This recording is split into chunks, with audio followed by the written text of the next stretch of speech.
घर्षण। जब एक वस्तु किसी दूसरी वस्तु पर सरकती या लुढ़कती है तब दोनों के बीच एक बल कार्य करता है जो गति का विरोध करता है। यही बल घर्षण बल कहलाता है। यह बल दोनों तलों के स्पर्श बिंदु पर दोनों तलों के स्पर्श रेखा के अनुरूप होते हैं। घर्षण के कारण कोई भी वस्तु पूर्ण चिकना नहीं होता है। उसके पृष्ठ पर सूक्ष्म शिखाओं तथा गर्त होती है। अतः वस्तु का तल खुरदरा होता है, जिस कारण दोनों वस्तुओं के तल तथा अवमंदन बल उत्पन्न होता है। इस बल को ही घर्षण बल तथा इस प्रवृत्ति या प्रकृति को घर्षण कहा जाता है। घर्षण कितने प्रकार के होते हैं? घर्षण 3 प्रकार के होते हैं। विसर्पी घर्षण, लोटनी घर्षण, तरल घर्षण। विसर्पी घर्षण, जब कोई वस्तु दूसरी वस्तु पर फिसलता है या फिसलने की चेष्टा करता है तो इस पृष्ठों के बीच उत्पन्न घर्षण को विसर्पी घर्षण कहा जाता है। यह तीन प्रकार के होते हैं। विसर्पी घर्षण 3 प्रकार के होते हैं।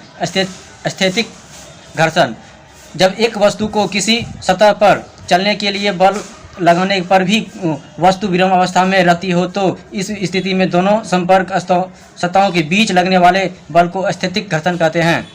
गतिज घर्षण, यदि एक वस्तु दूसरे वस्तु के सापेक्ष गति अवस्था में हो तो उनके संपर्क पृष्ठ के बीच उत्पन्न घर्षण को गतिज घर्षण कहते हैं। चरम घर्षण, जब किसी सतह पर रखी वस्तु पर लगने से वस्तु उस सतह पर ठीक चलने की स्थिति में आ जाती हो तो इस स्थिति में लगने वाले घर्षण बल को चरम घर्षण बल कहते हैं।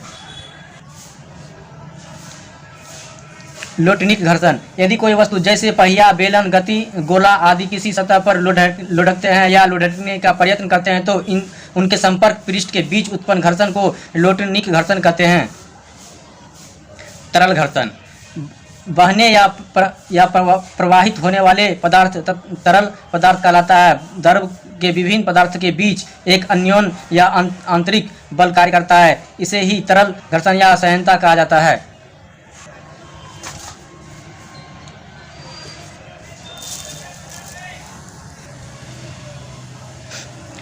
सर्पी घर्षण, जब एक वस्तु किसी सतह पर सरकती है तो संपर्क सतहों के बीच लगने वाले बल को सर्पी घर्षण कहते हैं।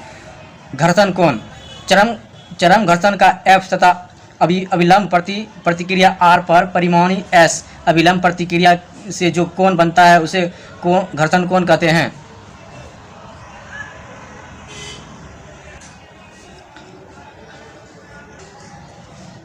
घर्षण गुणांक, घर्षण बल और संपर्क सतह द्वारा आरोपित अभिलंब प्रतिक्रिया के अनुरूप को घर्षण गुणांक कहते हैं। इसे म्यू द्वारा सूचित किया जाता है। घर्षण गुणांक म्यू सीमांत घर्षण F अभिलंब प्रतिक्रिया R होता है। विराम कोण, यह थीटा झुकाव वाले नत समतल से संबंधित है। यदि किसी वस्तु को थीटा कोण से झुके नत समतल पर रखा जाए तो और यह केवल नीचे खिसकने की स्थिति में हो तो तल के क्षैतिज के साथ झुकाव के कोण को दो स्पर्शीय सतहों के बीच के लिए विराम कोण कहलाता है। घर्षण बल के उपयोग निम्नलिखित उपयोग हैं। यदि सड़कों पर घर्षण न हो तो पहिए फिसलने लगते हैं। घर्षण बल न होने के कारण हमें केवल केले के छिलके तथा बरसात में चिकनी सतह पर फिसल जाते हैं। घर्षण के कारण ही मनुष्य सीधा खड़ा हो रहता है। घर्षण बल की विशेषताएं निम्नलिखित विशेषताएं हैं। दो सतहों के बीच का घर्षण बल उनके संपर्क क्षेत्र पर निर्भर नहीं करता बल्कि सतहों की प्रवृत्ति पर निर्भर करता है। स्थैतिक घर्षण बल से लोटनिक घर्षण बल का मान कम होता है।